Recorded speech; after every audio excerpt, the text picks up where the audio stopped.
This is and sharing this Metro Blue Line Extension Corridor Management Committee. If that's where you want to be, you're in the right place. Welcome and welcome to CMC members and alternates and public if you are tuning in. Just a couple of housekeeping items, as you'll see on the screen. We're going to ask people to mute yourself if you're not speaking, and if you are speaking, unmute. That's always something we'll keep each other honest about. The meeting is being recorded by the Met Council, and we'll make that available for viewing shortly after the meeting. And per the governor's order, this meeting is being held virtually. And if you have any questions, a member of the public wants to comment, feel free to share your thoughts with Sophia Ginnis. That's sophia.ginis@metrotransit.org. And you can do that until Friday, December 18th, actually, another week. And we're going to kind of keep comments, and then we'll answer questions. We'll keep them compiled and posted on the project's website. So that, along with today's meeting handouts and the presentations, it's all going to be on the website, which is Blue Line EXT. That's one word, bluelineext.org, and feel free to check in. So I know we've got a good group here today. I'm going to call out names of entities, and then if you wouldn't mind just introducing yourself when you hear your organization being named. And this is not a formal roll call, but it's an opportunity for us to know who's in the room, and just name yourself and what you do for that organization. And I'll start with Met Council. I'm chair. Anybody else here?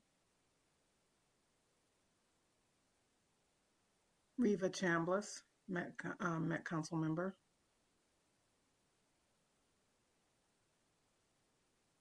Anyone else from Met Council?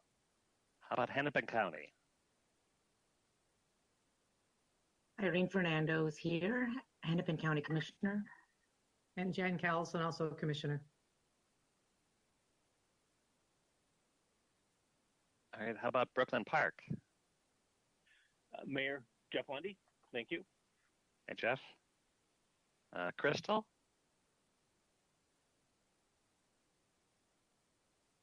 Crystal? How about Robbinsdale?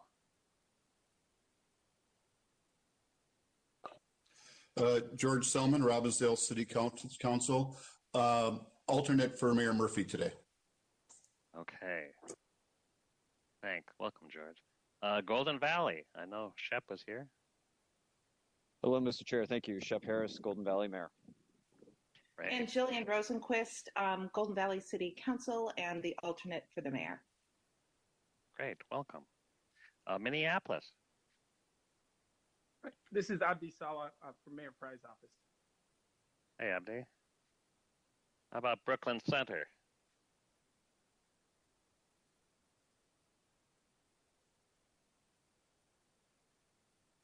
Brooklyn Center. How about Minneapolis Park and Rec Board? Chris Meyer, Park Commissioner. Chris. And MnDOT. Mike Barnes, Metro District Engineer.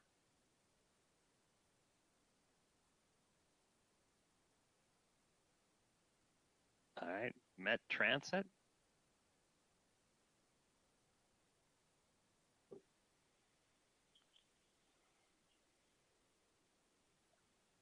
All right, how about the Blue Line Coalition? Nicole Bueller, and I'm also the Executive Director for the Harrison Neighborhood Association.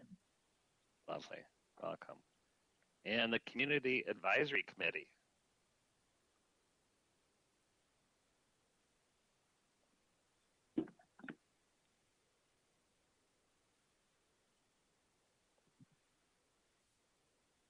How about the business advisory? Oh, sorry. Go ahead. Sorry, for the CAC, I am on the CAC currently, George Selman, Robbinsdale, but I'm here not wearing that hat today. Oh, good. All right. How about the business advisory committee, the BAC?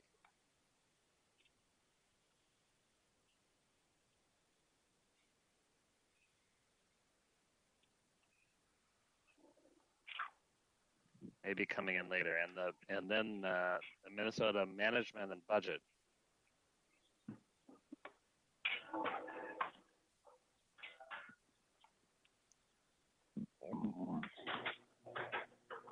All right, well, let's get started. We have first minutes that were sent out on Thursday, December 3rd for review. If there's any edits, please let us know now, and staff can capture that. Any corrections?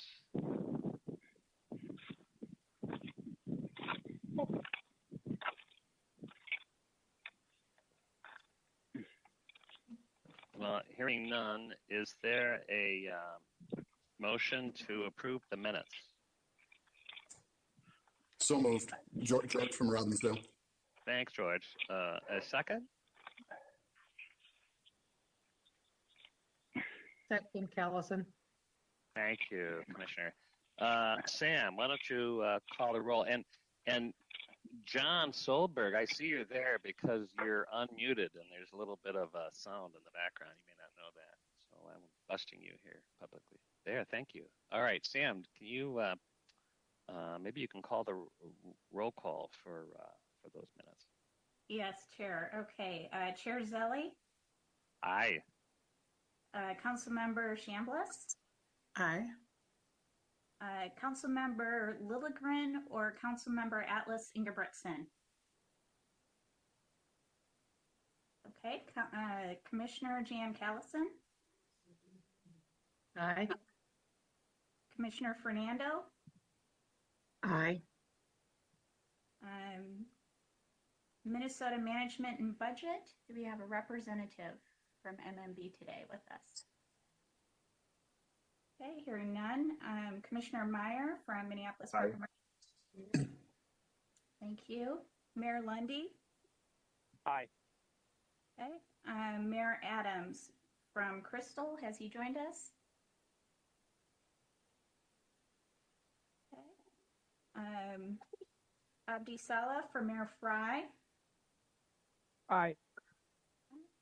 Councilmember Selman for Mayor Murphy. Yes. Thank you. Mayor Harris.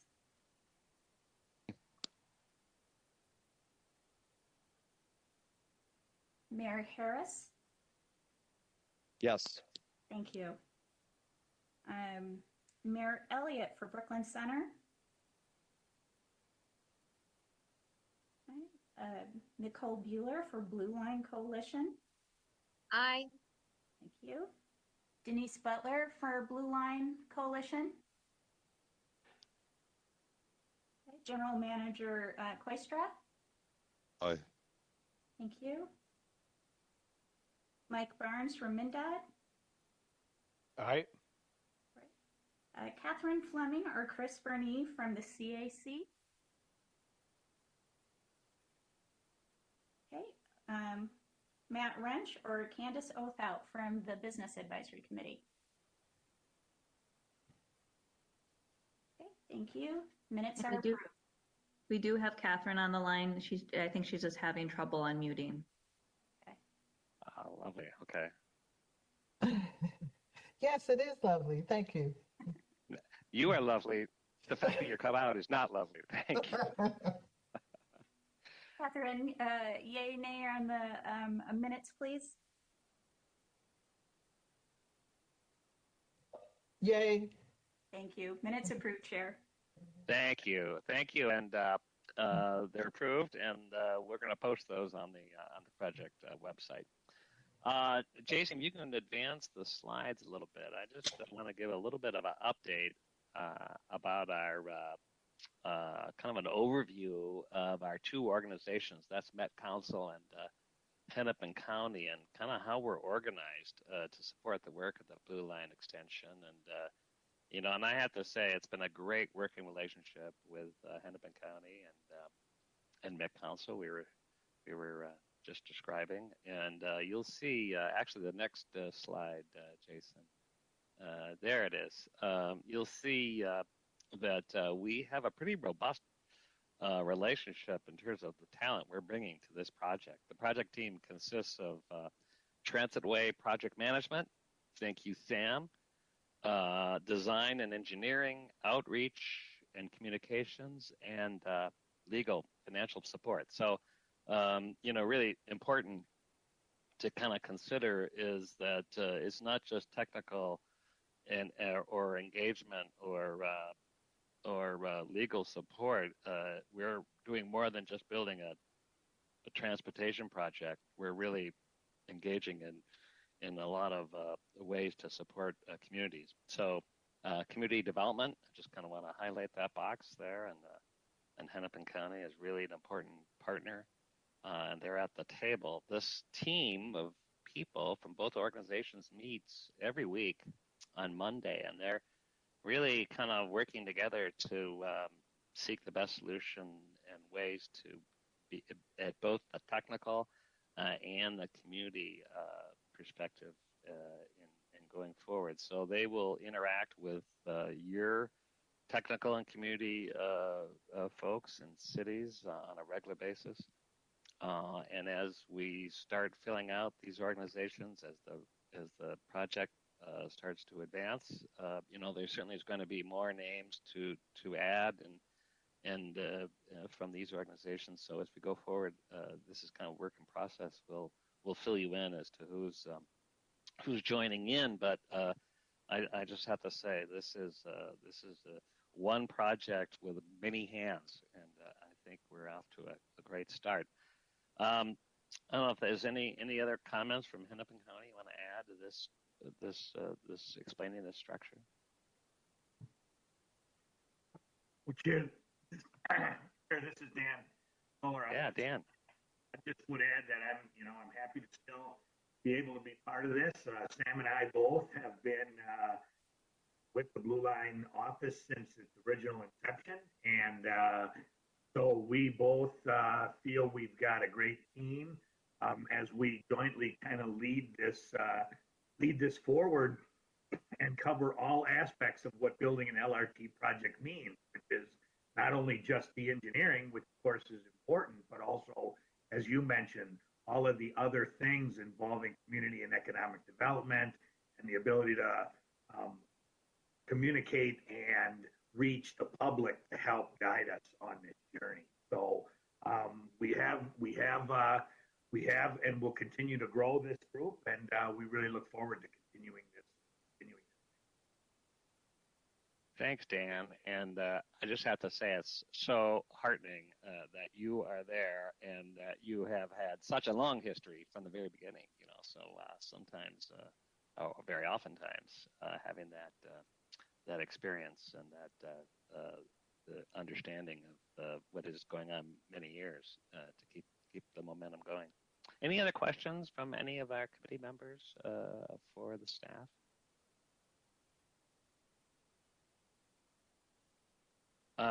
Well, hearing none, we have a next opportunity in the next slide to hear reports from the community and the business advisory committees.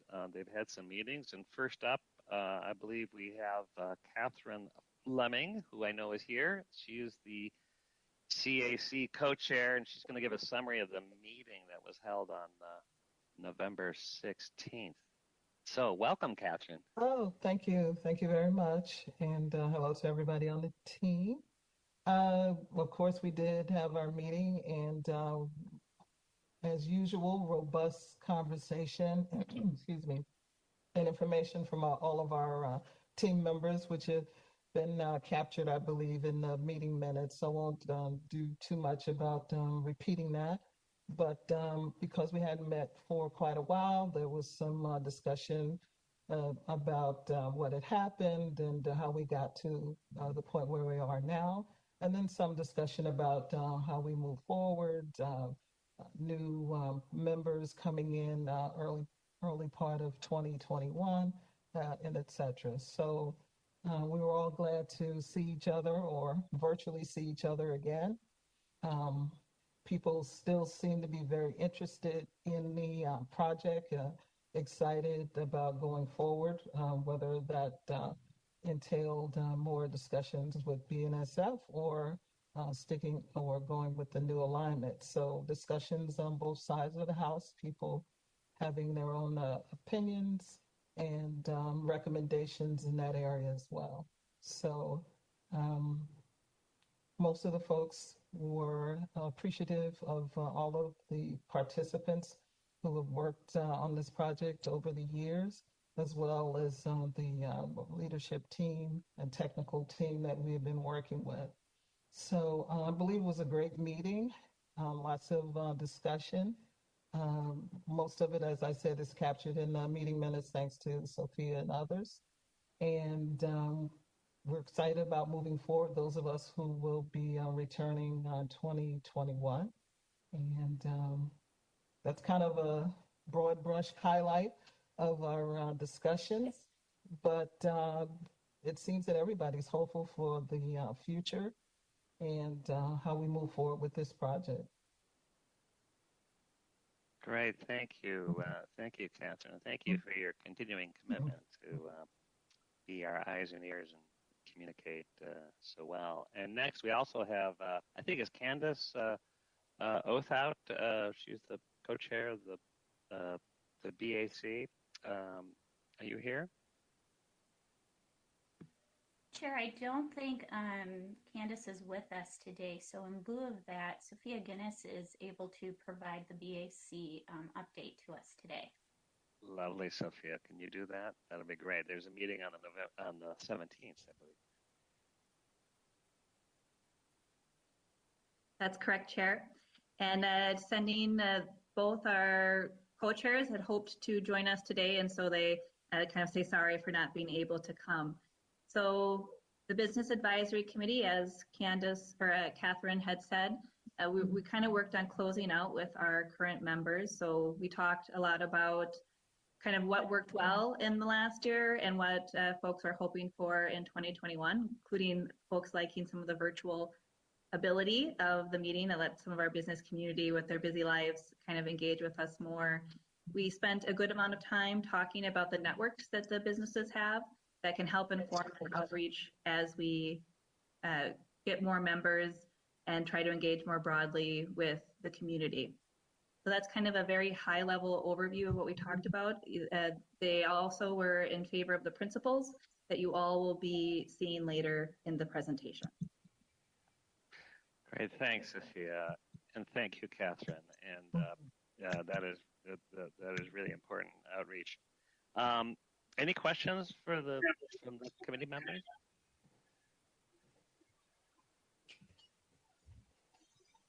All right, well, let's get on to those project alignment and engagement principles. This is really an update to the project alignment and engagement principles that we've been looking at over this past 6 months.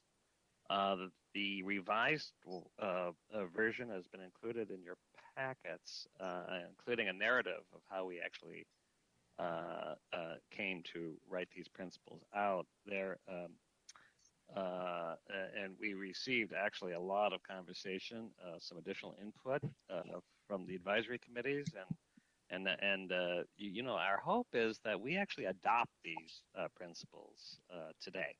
That would really be a great step, and it would help support our community outreach efforts and also our project communications to help keep the project on track. And Dan Solar is here, and you're gonna take us through how we got to these principles. Yes, thanks, Chair and members. Dan Solar from Hennepin County, and as we went into this process back, many months ago, we felt it was important to kind of guide to guide us as a project team to help us understand what this meant in terms of attacking the possibility of a new or different alignment that didn't use BNSF right away, and how we would go about that work and how we would engage the public in that work. So we had a number of brainstorming sessions as a project team about where we felt those project principles ought to begin. We drafted those up. I think we presented those as early as first time we got back together as a CMC a number of months ago. We asked for some comments and feedback, which we received. Thank you from the Connect Blue Line Now group and a number of the municipalities. We discussed these at our CAC and BAC meetings. We discussed them at our technical project advisory committee meeting.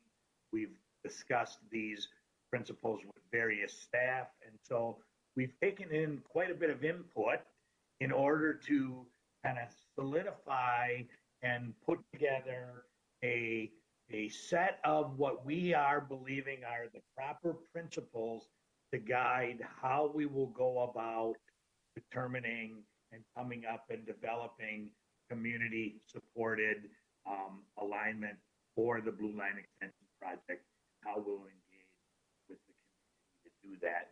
So you can go ahead, Jason, to the next slide.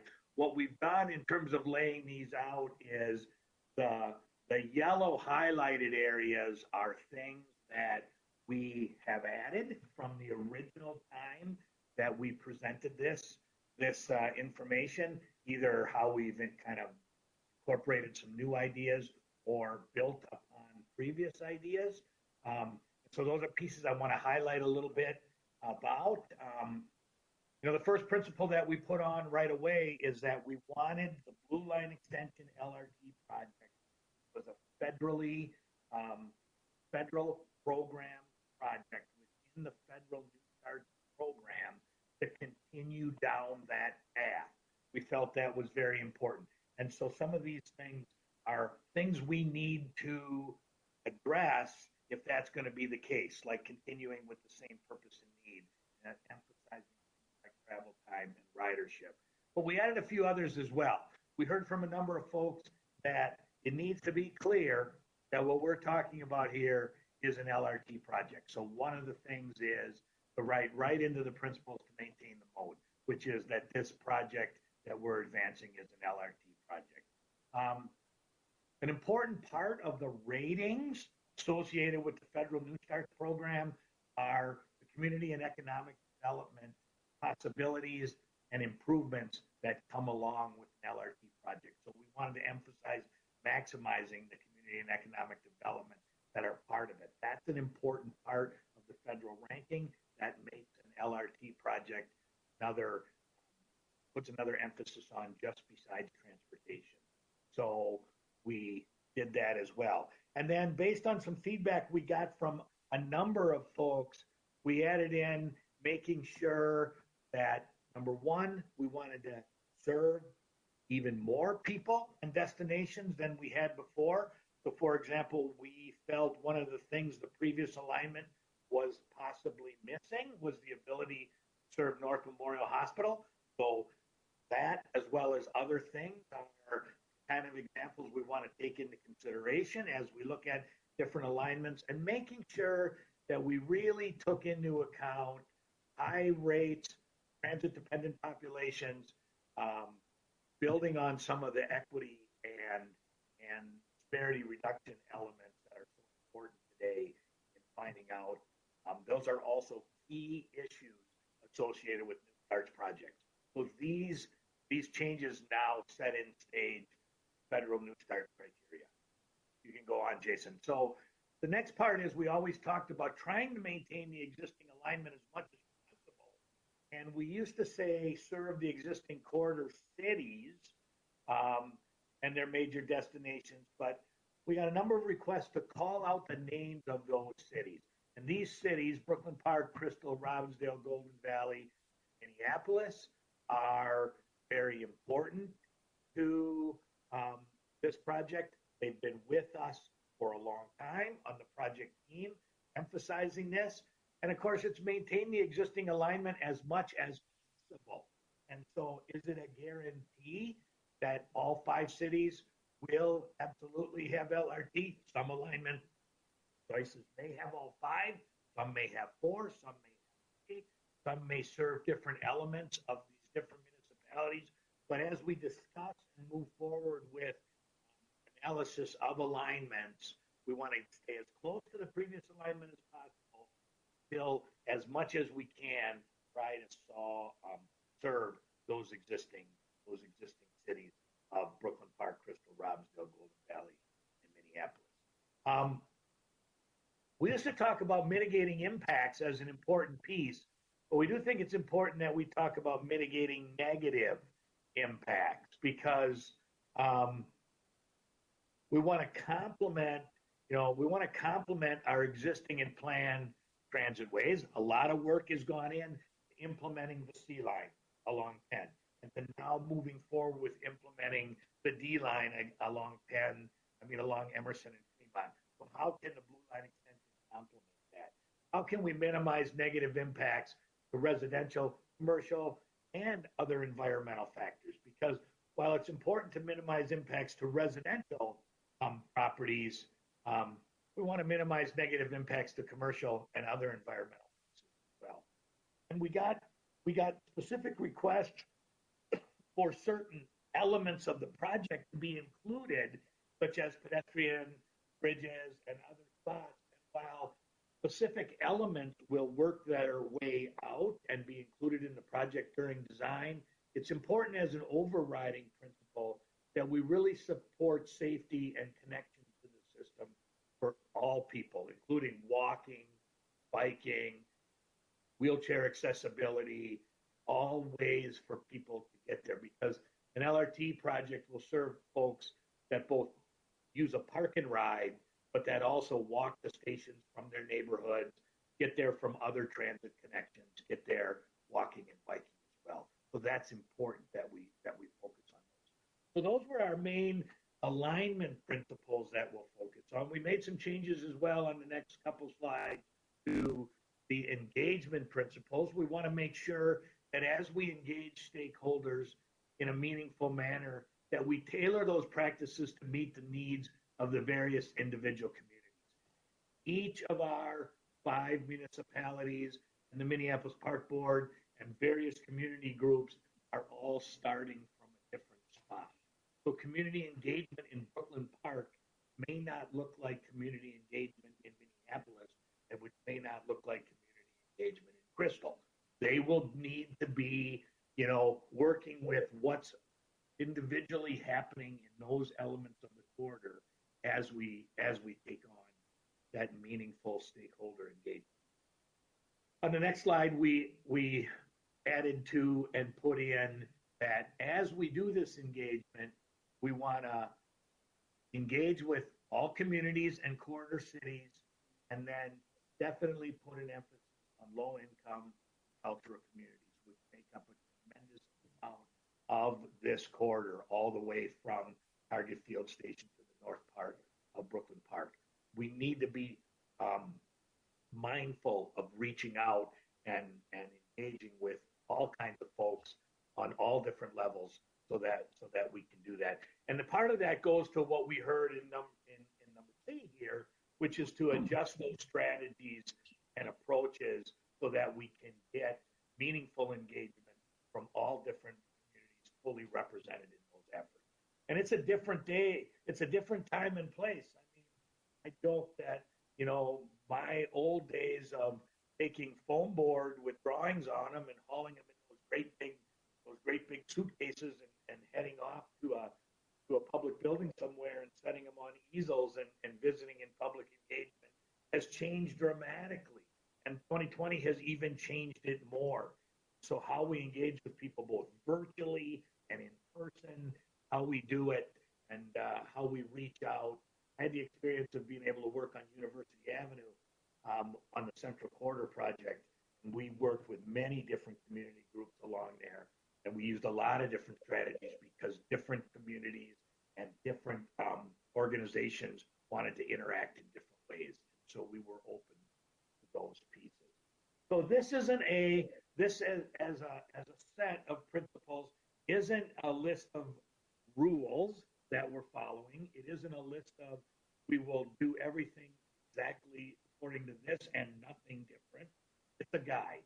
It's a guide and a set of principles that I think lead us as a team that includes the CMC and our other community groups to help guide us to get to a community supported alignment to move this project forward. And so with that, we believe we've done our best to incorporate the thoughts, comments, and suggestions by many people. You won't see everything that people suggested in here, but we've tried our best to pull together a comprehensive list that we can all work by.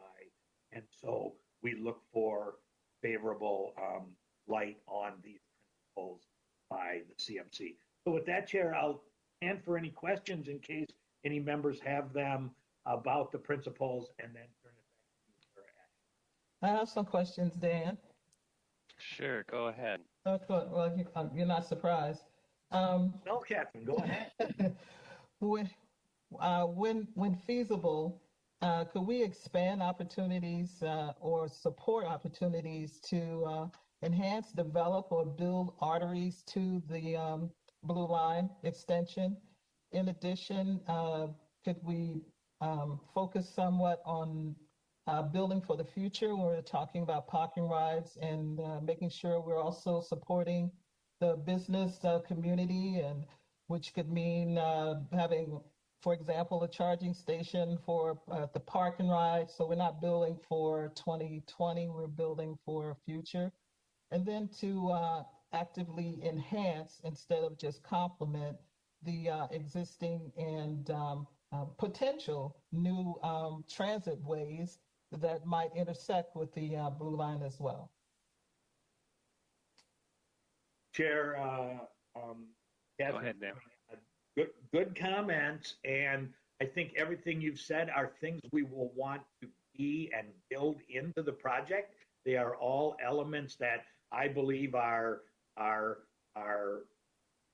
not necessarily principles that help guide us to an alignment, but practices and principles that should be incorporated on this LRT project wherever that corridor is chosen, right? So in my mind, these principles are not meant to say what are and should be part of elements in a given project, but how we go about moving forward with a new alignment. So I think we should definitely keep those and continue to advance those as topics as we move forward and implement the project, because each one of those that you bring up are important pieces to make this not only a world-class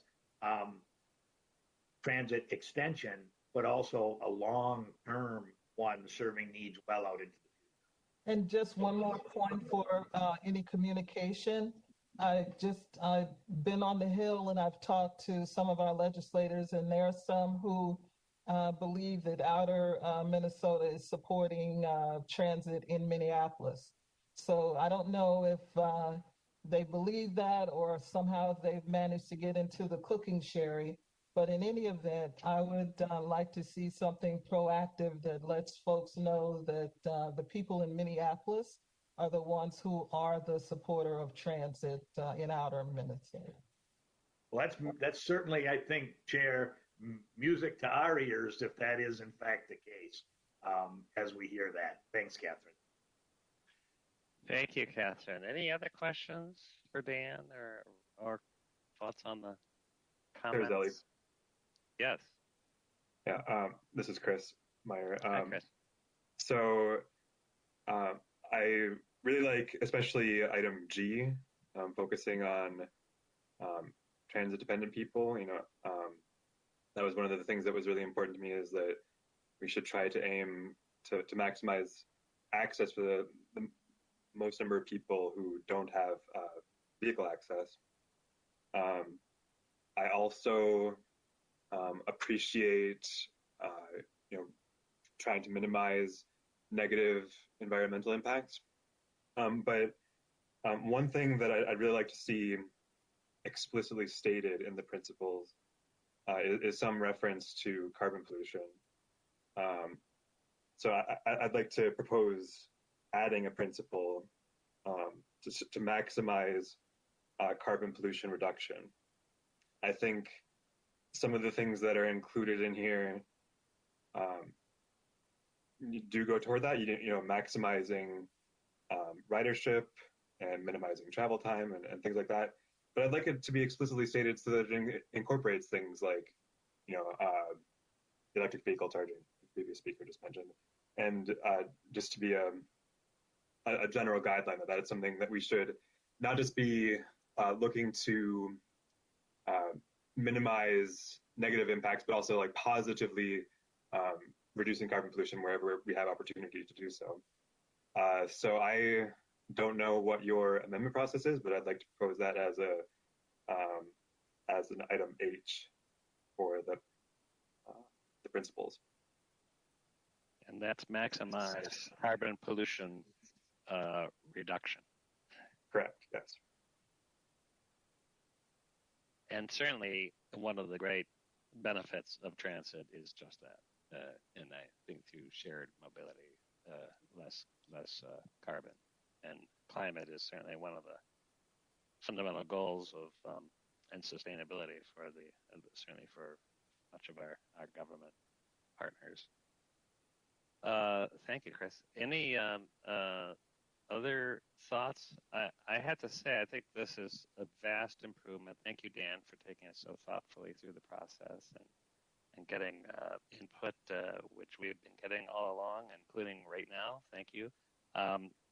And when you think about how these principles have evolved, it really is touching on the tremendous impact that this line will have on community, and also how flexible we need to be, considering, as Dan, you pointed out, this is a different time. It's a different time of how we engage, different time of the importance of these transit ways and how they affect kind of every bit the livability and the inclusive economy we aspire for. I think at this point, with potentially this one amendment of Chair? Yes, I would entertain. Yes, Sophia. I don't know if Abdi's still on to bring this forward, but the city of Minneapolis had a friendly amendment too with some of the language. One being instead of transit dependency, areas with lower rates of car ownership, says vehicle access, and those with mobility challenges. A couple just small word tweaks, I think, that are all friendly. Okay. All right. We take friendly amendments. I would entertain a motion for the CMC to adopt the principles as amended in such a friendly and helpful way. I'll move that, Chair Zelli. This is Commissioner Fernando. Second, Commissioner Meyer. Thank you both so much. And any other discussion? All right, hearing none. Let's see. Sam, are you taking a roll call here? Yes, Chair. I will go ahead and take roll for this. Perfect. For the adoption of the amended principles. So we'll start with Chair Zelli. Aye. Thank you. Councilmember Chambliss. Aye. Councilmember Lilligren or Councilmember Linnea Atlas Ingebretson.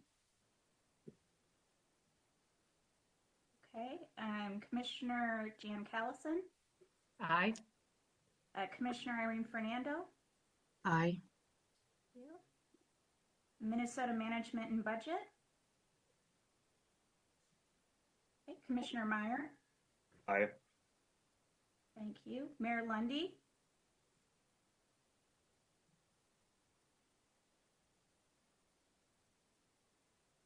Mayor Lundy. Aye. Thank you. Mayor Adams.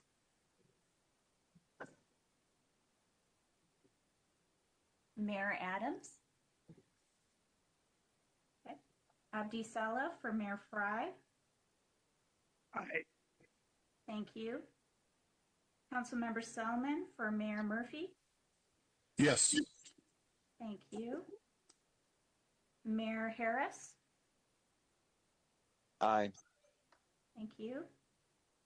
Mayor Elliott. Mayor Elliott. Nicole Bueller for Blue Line Coalition. Aye. Thank you. Denise Butler, Blue Line Coalition. Yes. Thank you. General Manager Koistra. Aye. Mike Barnes Mindot. Aye. Thank you. Catherine Fleming, CAC. Aye. Thank you. And I believe we have been joined by Candace Althout from the BAC. Candace.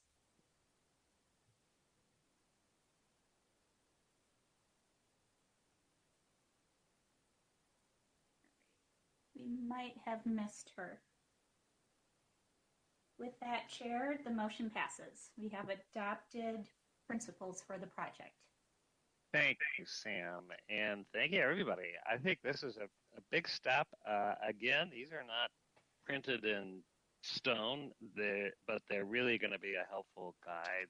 As we start engaging with individuals, with communities, with businesses, it just gives us a great communication framework, and actually might actually help give us the sense of certainty that this project's moving forward. So I think this is an important step, and really great that we're adopting them now and getting them out of draft form and actually using them. So speaking of communications, next up we're going to hear from Sam talk about communications and outreach and give us an update, and also I think we're going to get some updates from Joan Van Hala and Sophia on their work too. So thanks, Sam. Thank you, Chair. Thank you, members of the committee, and thank you so much for adopting those principles. Like the Chair said, this will help our work immensely in terms of communications and outreach, and provides a wonderful platform for us to receive additional thoughts and ideas from the community. I do want to share with you today a few slides, and I do have a whole team with Joan Van Hala from Hennepin County, as well as our own Sophia Guinness from the Council, to talk a little bit about engagement and communications through 2021.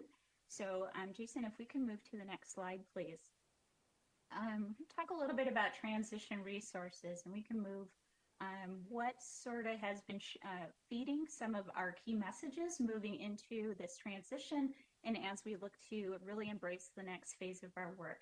Jason, if we can move to the next slide. Thank you. So Dan Solar and I had a great opportunity mid-November to meet with a lot of city staff leadership and had some very good, very open, very frank discussions. Heard a lot of great ideas about us moving forward, and then also heard some very frank ideas of kind of the process up to date and some of the concerns that city staff has and what we can do to remedy that. So I think on behalf of Dan and I, I'd like to say thank you for those conversations. They're very helpful for us as we begin to frame out our approaches, our philosophy, and moving forward. So would like to share with the committee today what we did here. And primarily, project partners expressed the desire to find solutions and keep momentum going. We understand it feels like not a lot has been done in the 2 years in terms of the project development, although cities and the county have been much engaged in station area planning work and really preparing the corridor for this project, for the investment. So we heard that loudly, that we need to keep moving. And we need to reestablish our working relationships together. And that comes in part of the project structure. Sophia will talk a little bit more about that, but as we talked about at our last meeting, really ensuring that we have our advisory committees, our technical groups together, and bringing that forward through the process so it's very transparent and that folks can understand how we got from A to Z throughout the process. And we also understand that each community, each city has unique opportunities as we think about this corridor and its potential investments as well as challenges as we take a look at and being open to some new ideas as we seek the best alignment possible. So we recognize that, and that has helped shape our communications, and I just want to provide an overview of what that looks like in terms of a timeline and what we are also communicating pretty soon here. So Jason, if we can move to the next slide. So this has informed our goals and our framework, and really understanding that we do need to tailor our work. We need to clearly communicate our technical analysis, and then everybody needs to be informed. Nobody wants to go back to wondering where the project is, and have access to that good information so they know exactly what we're doing and when we're doing it. So the map you see in front of you is really recognizing that at some parts of our corridor, like on the northern end, the alignment is pretty much set, and that we might not need as much engagement as, say, potentially on the middle or southern end, where we still have some possibilities that we need to analyze and take a look at. So just wanted to share with you that we recognize that, and we are going to be sharing that with the community members and our businesses, that we recognize that there is a little bit of a difference even amongst the 5 communities. Jason, if we can move to the next slide. So this slide just depicts a little bit about kind of our high level process that we're engaging in. So really the end of 2020 is seeking that feedback on the alignment principles.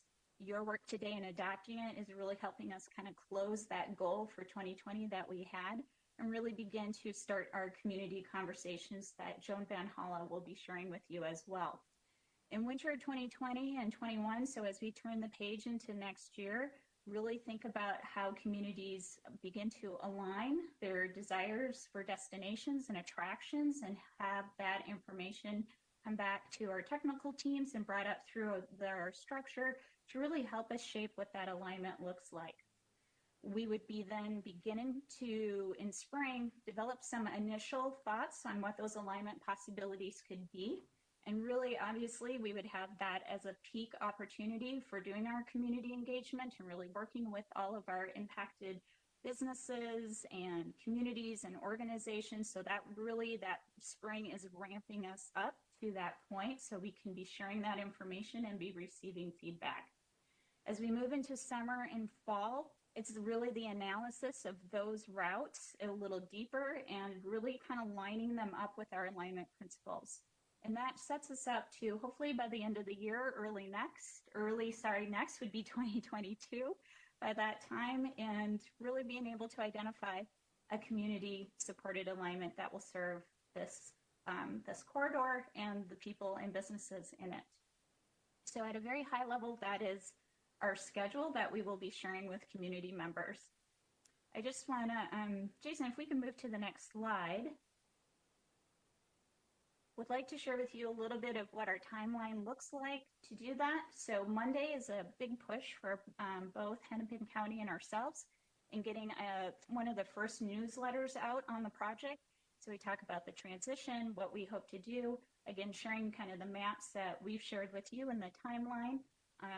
Our friends over at Hennepin County are supporting this work by developing a social media toolkit. So it's all of our project partners and stakeholders can help amplify that message and really begin to create some excitement and interest for the project again.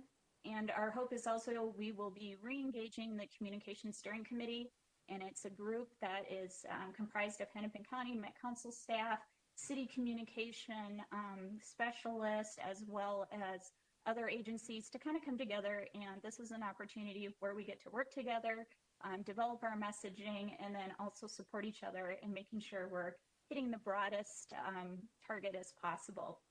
So that's a group that we will also re-engage. So with that, Chair, Sophia and I and Joan still have some additional information. So if we could turn this over to Joan, and then Sophia will have some additional information, and then we'd be happy to take happy to take questions after that.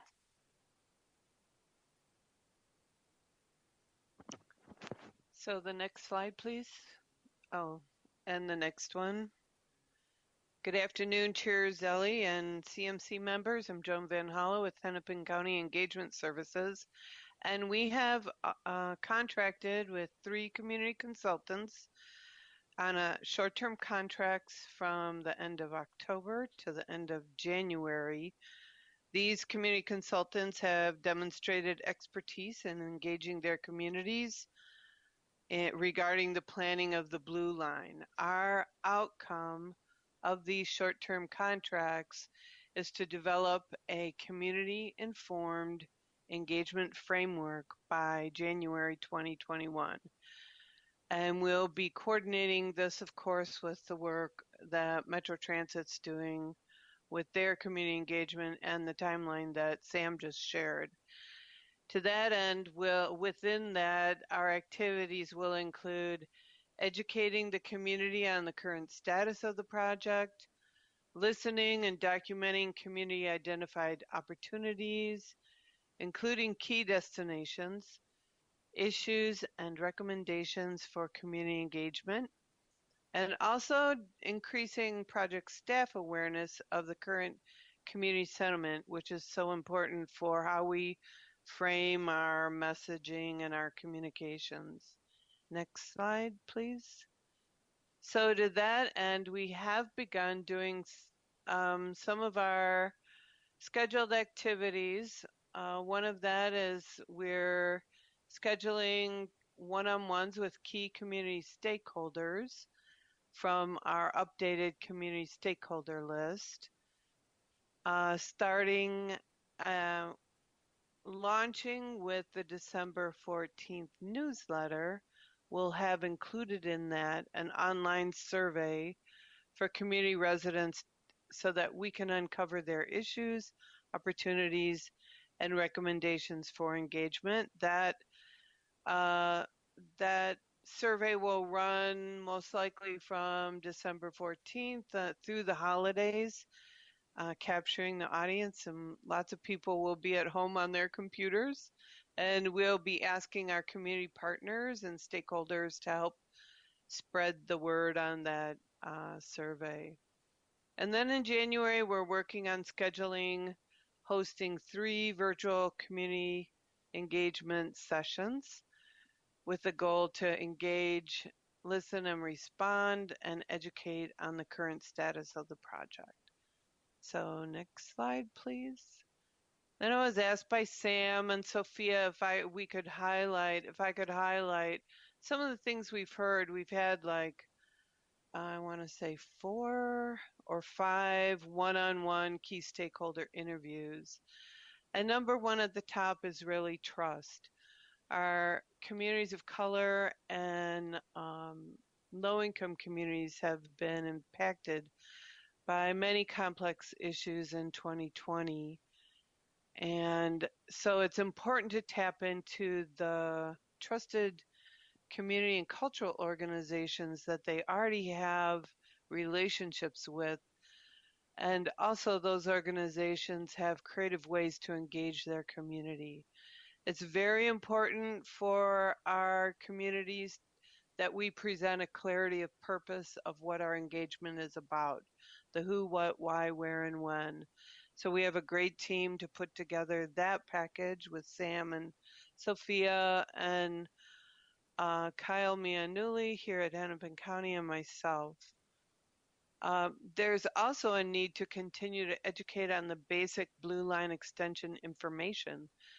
I think as a part of all community engagement work, we're always going to come upon a resident who has either A, never heard of the project, or B, is slightly familiar with the existing project. So it's important that we continue to include that basic information in all our communications.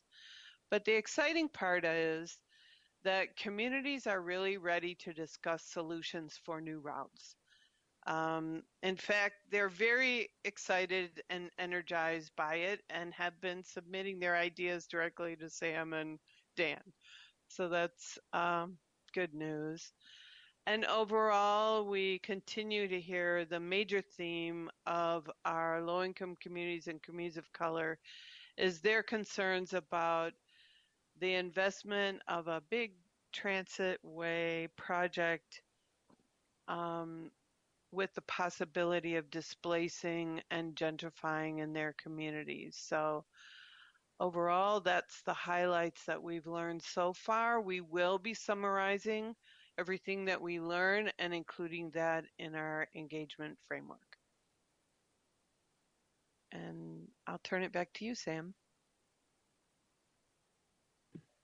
Thanks, Joan. Appreciate that. Again, we'll take some time for some questions and comments. And in just a second, we've asked Sophia Guinness to provide us an update on our advisory committee reappointments.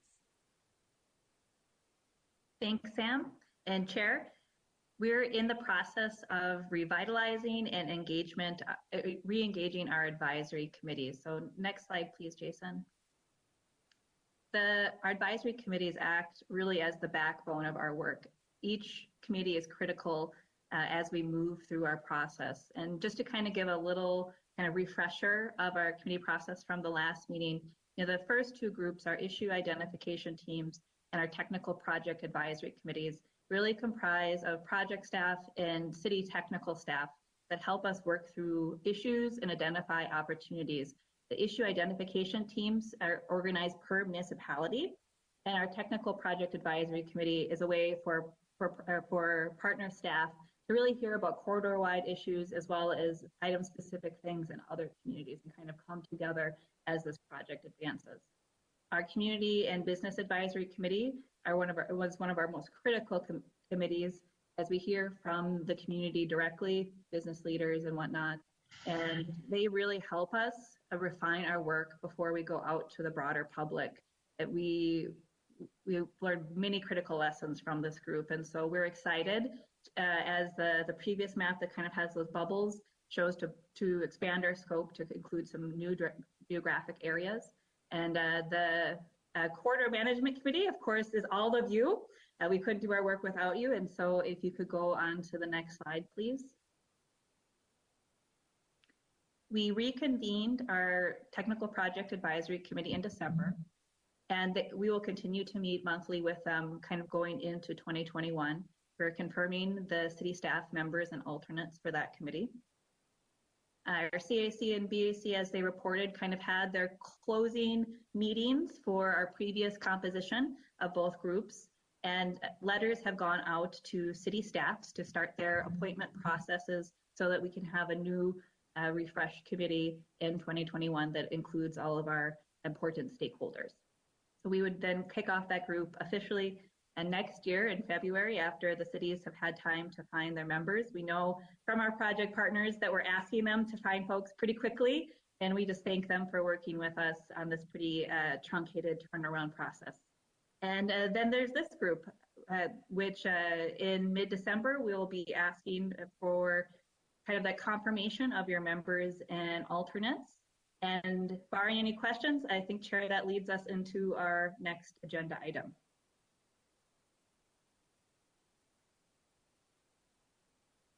Have to remember to unmute. Lovely. Well, thank you so much, Sophia, Sam, Joan. And it really is helpful to have that detailed explanation, and most importantly, that we're actually getting that preliminary feedback from the community, and that's just really helpful for all of us to know. Are there any questions from the committee members? I have some questions. Yes, please, go ahead. I know I've been talking with the community on a number of issues, and one of the things that's risen to the top, and no surprise, is safety. Joan, have you been hearing some of the concerns from the community about safety issues, specifically not just on the train, but at the actual station as well? I've been hearing a lot about that through other committees. And timeliness, and as I think Sophia alluded to, relevance of the actual stops and stations, and the impact or the intersection with public works, and some of the concerns around the actual infrastructure around the transit stations that we're going to be doing. Things as minor, not minor, but things like crosswalks and lights and things like that. So is there a representative that's going to be providing some input from the Public Works Department and/or Hennepin County when we're talking about county roads. Yeah, I'll refer the county road part to Dan Solar, but Catherine, definitely those themes that you brought up about safety and connectivity are also very important issues for the community. We recognize that, and we've acknowledged that in past planning efforts. Even within the Hennepin County Bottineau Community Works project, we did a lot of work regarding bicycle and pedestrian connectivity.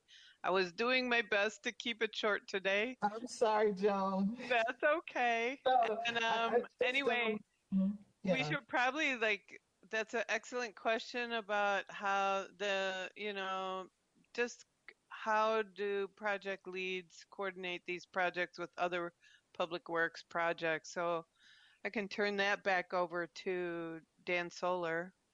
And before you get it to Dan, I just wanted to also ask whether or not there's a mechanism to provide feedback to the community when their suggestion is not accepted. A lot of times people think they have brilliant ideas and they never hear anything. So, and then the alignment with real estate development and some of the development that's going on now, and what that means to ridership and destinations and other things. I'm done. I won't say another word. Bye-bye. Those are all great. Thank you.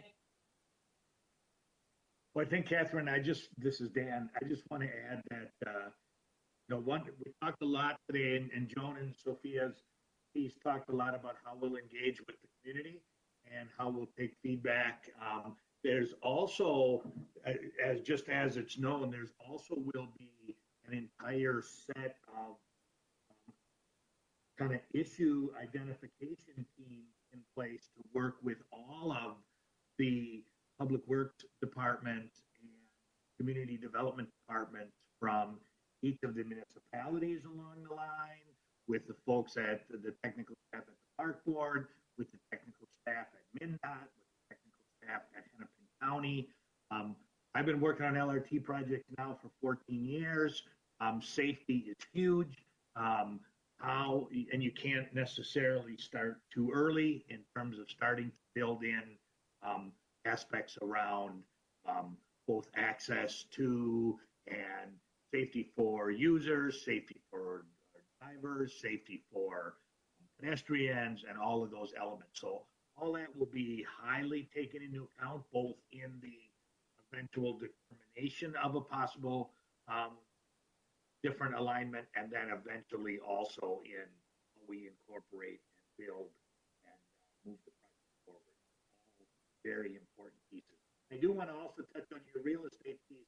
It's also why it isn't just the public works aspect with our partners, but also the community development aspect as well.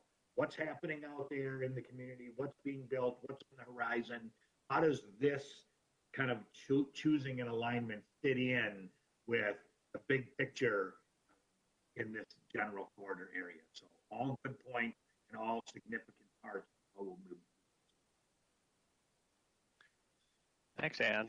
And thanks for the question, Catherine. Any other questions, thoughts on our engagement process? Well, again, thank you, Joan and Sophia and Sam.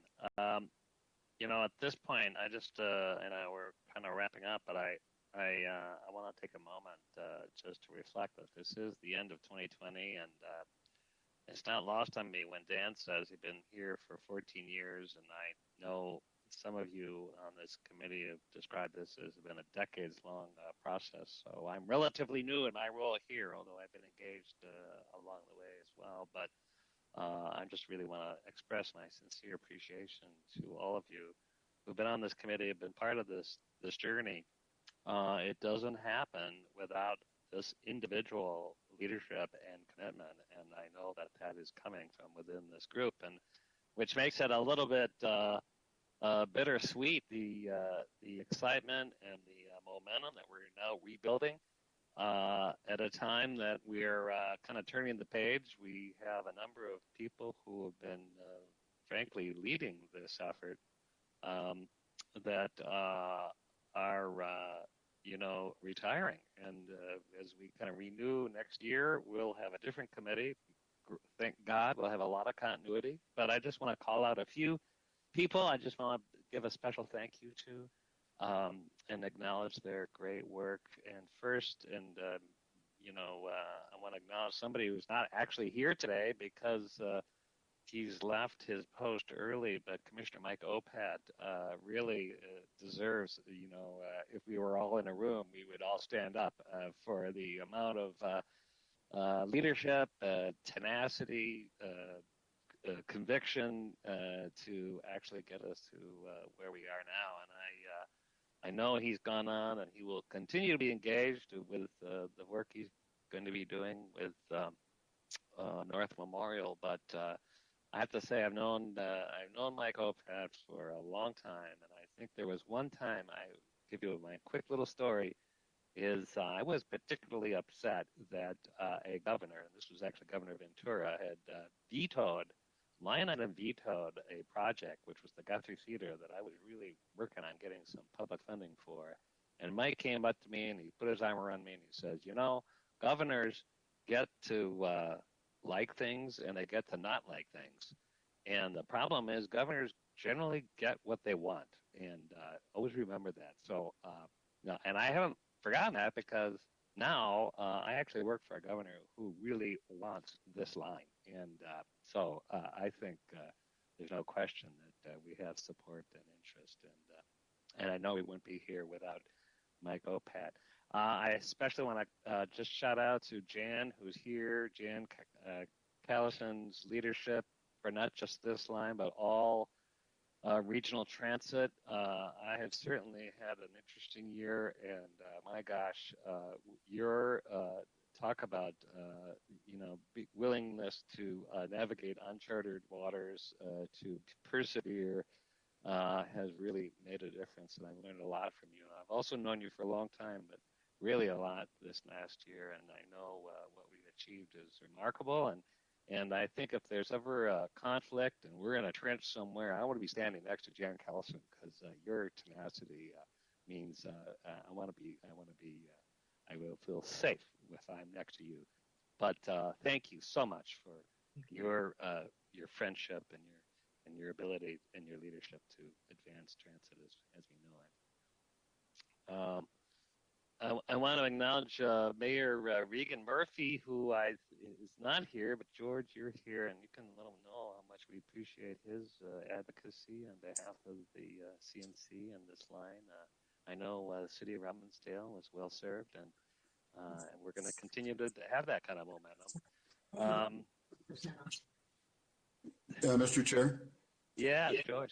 George, I just wanted to also, to put into the record my personal and our city council and the citizens of Robbinsdale's appreciation for Mayor Murphy's efforts over the last 8 years. When he ran for mayor 8 years ago, he wasn't really in favor of LRT.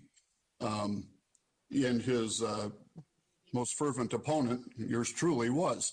And by 197 votes, he won. But yeah, I really have to give him credit. While he wasn't a fan of it, his home's proximity to the corridor was very close. There were a lot of things, but mostly it was just lack of information. And as he took on the information and gained knowledge, he changed his position. And that's pretty rare in the political world, that somebody will do their homework, and that really made an impression on me personally and the rest of the city council. So thank you, Regan, for all your hard work.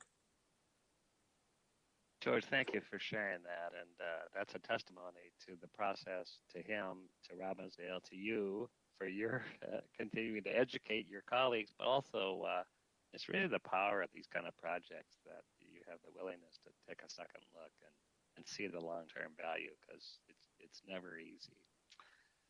I also want to acknowledge Catherine, who we heard from several times, Catherine Fleming, Chris Burney, Matt Wrench, Candace Oathout, all kind of engaging with community interests. It's just so important that we are not living in our digital bubbles, but we're actually understanding both the facts, the opinions, the emotion, and the reality of what communities are feeling and knowing. And so we're really grateful for your continuing involvement. Now we're going to keep going. I also want to shout out to Mayor Jeff Lundy, Mayor who's hopefully still with us. Jeff, you've been a great partner all along the way, and just because you're leaving being mayor, this is the last time I'm going to say Mayor Lundy, and I'm going to welcome you as Hennepin County Commissioner. So your engagement in this process is going to continue. Thank goodness. You've made such huge steps along the way and advocating on behalf of Brooklyn Park. So it's really been noticed, and I sure first getting to know you as MnDOT Commissioner, and now in this role, I'm looking forward to working more closely with you on this. And also, I just want to, and also want to just a kind of a final thank you to everybody. I think that, and Dan's really mentioned it. 2020, we're all going to look back years from now, we're thinking like, oh my God, I can't believe we did that. I mean, the fact that we have advanced our hard work while looking into screens and talking on phones and wearing masks and the fact that we've engaged with communities and still along the way have had hundreds of interactions, thousands of interactions. Really this committee has been able to kind of help lead that. So I think we don't want to take any of that for granted, and we don't want to take the trust, which was number one word on Joan's feedback presentation. We don't want to take trust building for granted. We know it takes hard work, and we have to, we've heard it loud and clear that we can't wait a year. We've got to be constantly engaged and consistent, and even when we think we have nothing to say, there's always something to listen to. So continuing to meet is really, really key, and we commit to doing that, and we don't want to not do that, and we want to keep the momentum I think we're beginning to experience just recently. So stay tuned for another year. It's really, I'm so thrilled for 2021, and I really appreciate those who are staying on to keep that kind of commitment going, and also for those that are joining. It's going to be kind of a year with some really tangible results. So I'm waxing on. I don't know if anybody else have any reflections, or we have a couple of minutes.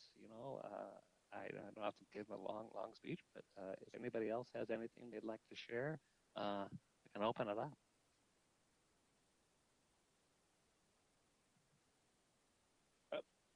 Commissioner Zelli, if I may, yeah. Jeff Lundy. Sure, Jeff. Yeah. I just did want to, last week, Brooklyn Park, we recognized the contributions of Commissioner O'Pat, and I just want to, again, thank him. I think sometimes you need a person who does not waver and does not stop, because as everybody on this call believes that the Northwest Metro deserves no less than what everybody else is getting in transportation, and I think that he was here at the beginning, and having that institutional knowledge and that kind of wherewithal to kind of keep pushing, we'll all have to pick up the slack. Thank you. Thank you. Well said. Absolutely. Anything else from anybody? Well, stay tuned. We're going to have another meeting. We don't have exact date set, but it'll be either in January or early February. And then, of course, did anything really happen unless we